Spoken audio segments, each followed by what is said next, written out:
Hello, beans. You might notice it looks different. It's because I'm in my kitchen instead of my living room. So I thought I would stand in my kitchen because different and cool, and maybe that would,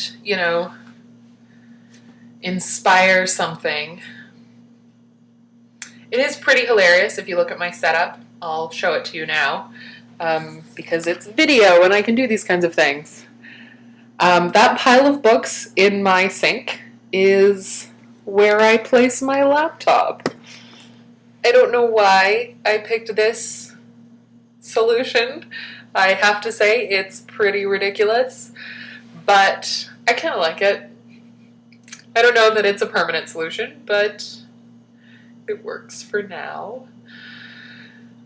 I've also been making cookies, and this should tell you how many times I've tried to start this vlog, because I'm done making cookies. I just have to bake them now.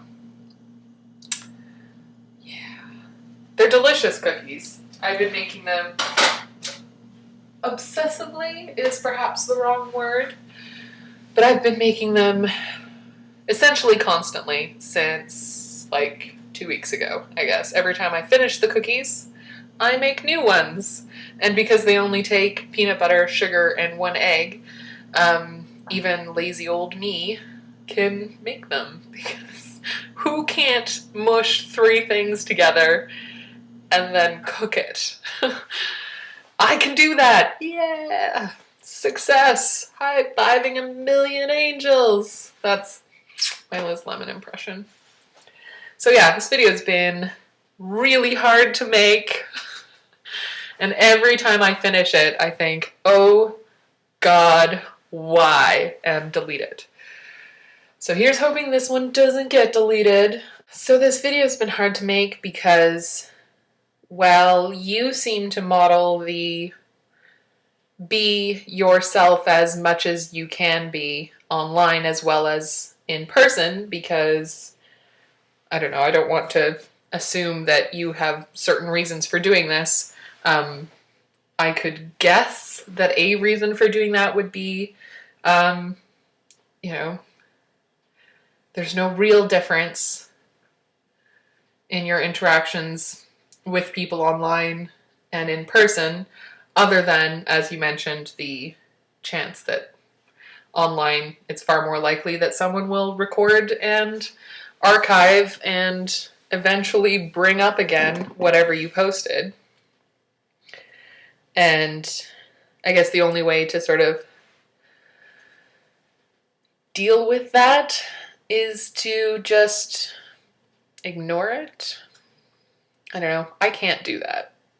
I'm a curator online. I curate myself online and, in person. I think everyone curates themselves anyways, because I'm a lousy postmodern scholar.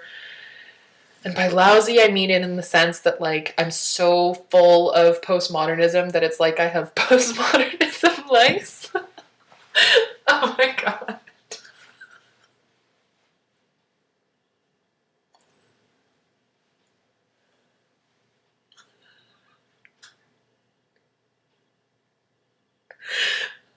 That's maybe the funniest thing I've ever said.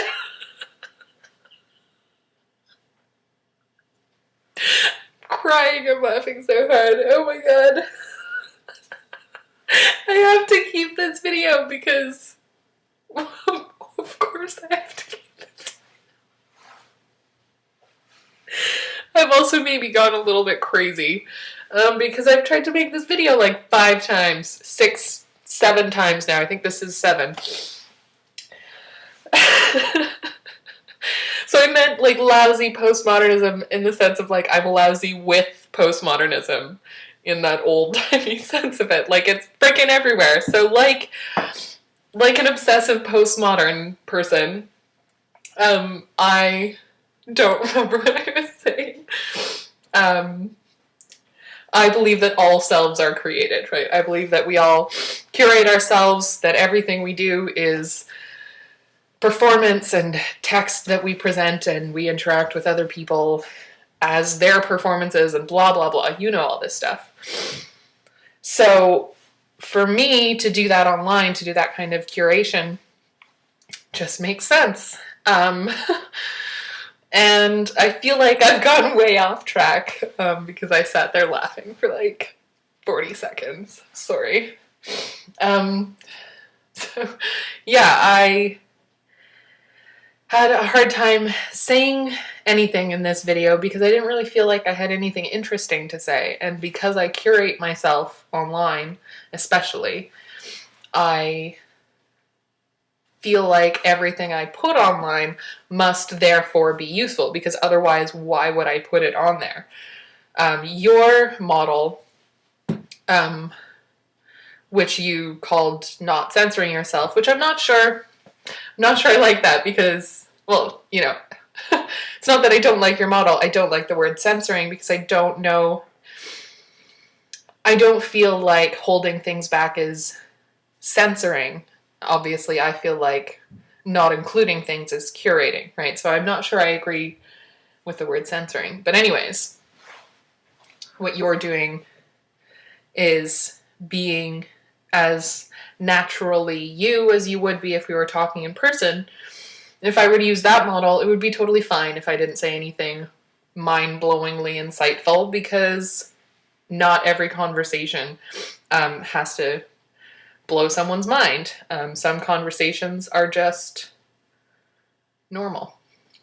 And to ignore that aspect of my life, that some things are just normal, is, you know, wrong. That's just not how life is, but I can't forget the camera. It's staring at me. It's there. There's the camera, but there, just there, is the screen. I'm looking at myself right now. I'm not looking at you.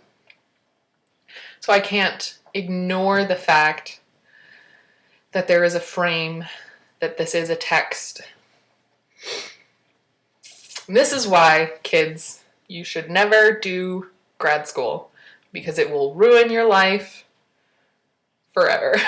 Because you will always see the frame, and you will sometimes wish you couldn't.